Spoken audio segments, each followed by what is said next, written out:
우리는 때때로 전체를 볼 수 없는 상태에서 전체 모습을 상상하고 일부 보이는 사실을 바탕으로 논리적으로 분석해 전체 모습을 그려내고 해결해야 합니다. 식을 세워 계산하고 풀어내는 일반적인 수학 문제와 달리 작도 문제는 이렇게 보이지 않는 것을 상상하고 논리적으로 분석해 체계를 세우고 해결해야 하는 경우가 많습니다. 티프메스의 공간적 제약이 있는 이 선대칭 이동 문제 역시 마찬가지입니다. 직선 P와 직선 Q가 평행할 때 먼저 삼각형을 직선 P에 대해 선대칭 이동한 다음 이를 직선 Q에 대해 선대칭 이동하는 것이지요. 평행한 두 직선에 대해 두 번의 선대칭 이동이 이루어지는 합성 변환이지요. 문제 풀이를 보기 전에 이 문제를 어떻게 해결할 수 있는지 잠시 생각해 보세요.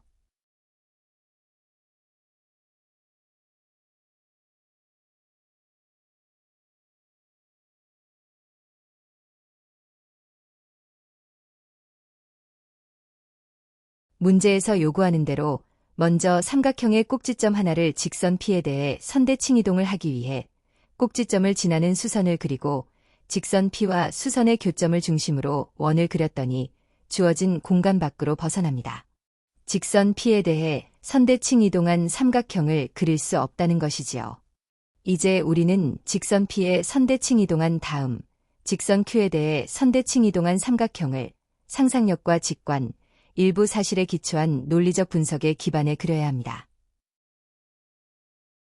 문제의 도형을 들여다보면 다행히 삼각형의 꼭지점 하나는 직선 P에 대해 선대칭 이동한 점을 찾을 수 있습니다. 계속해서 이 점을 직선 Q에 대해 선대칭 이동을 할 수도 있지요.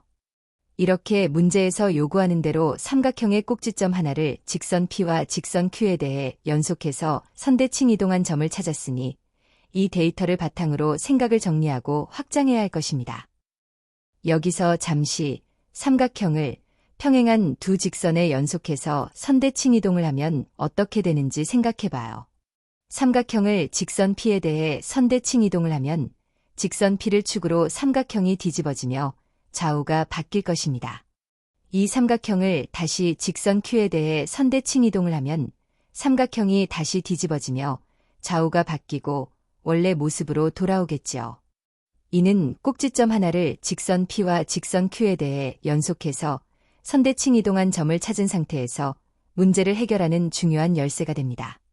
삼각형의 꼭지점을 평행한 두 직선에 대해 선대칭 이동을 하면 이 꼭지점은 대칭축이 되는 직선의 수선 위에 있는 어떤 점으로 이동할 것입니다.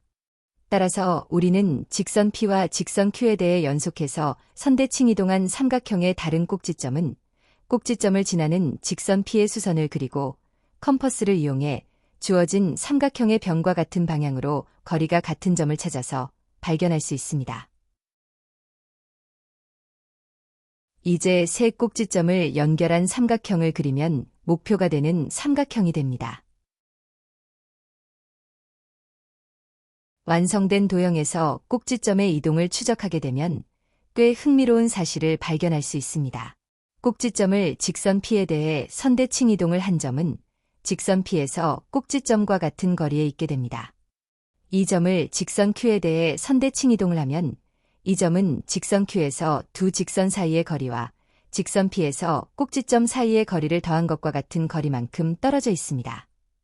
이제 꼭지점의 원래 위치와 선대칭 이동이 완료된 점 사이의 거리는 직선 Q에서 이동이 완료된 점까지의 거리에 직선 Q와 원래 꼭지점 사이의 거리를 더한 것과 같은데 이는 직선 P와 직선 Q 사이의 거리의 2배가 됩니다. 결론적으로 평행인 두 직선에 대해 계속해서 선대칭 이동을 하는 것은 두 직선 사이의 거리만큼 평행 이동을 하는 것과 같은 것이지요. 이 문제에서는 삼각형이 평행 이동한 거리가 직선 P와 직선 Q 사이의 거리의 2배가 되는 것이지요. 티프메스에서는 이처럼 논리적인 체계 위에 상상력과 직관을 더해 도형을 완성해야 하는 작도 문제들을 제공합니다. 수천 개의 작도 문제를 풀어보면서 논리적인 사고력의 확장과 상상력과 직관을 강화하는 활동을 전개해보기 바랍니다.